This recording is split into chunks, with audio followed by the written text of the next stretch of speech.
Hello મિત્રો, કેમ છો બધા? મજામાં? આજે ખેતરમાં રાયડાના ખેતરમાં ગયો અને એવી ઈચ્છા થઈ છે કે ખેતરમાં રાયડું લઈ જાઉં ઘરે શાક કરવા માટે. કોને કોને રાયડાનું શાક કાઢેલું છે કોમેન્ટ કરજો અને બતાવો. હવે તમને પાછળ છે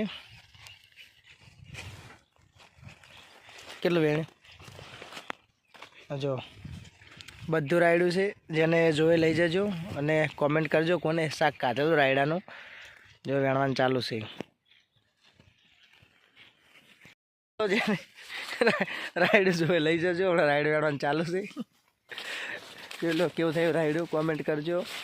પાછળના ભાગમાં જીરું છે, આ બાજુ તમાકુ વાયેલી છે અને આ બાજુ વરિયાળી રાયડું બંને મિક્સમાં થઈ ગયું છે. વરિયાળી વાવી હતી અને રાયડું ઉગ્યું છે. જો કેવું છે અમારા ખેતરનું રાયડું. ફૂલડા આવી ગયા જોઈ લો. ફળી વેળે ટૂંક સમયમાં હવે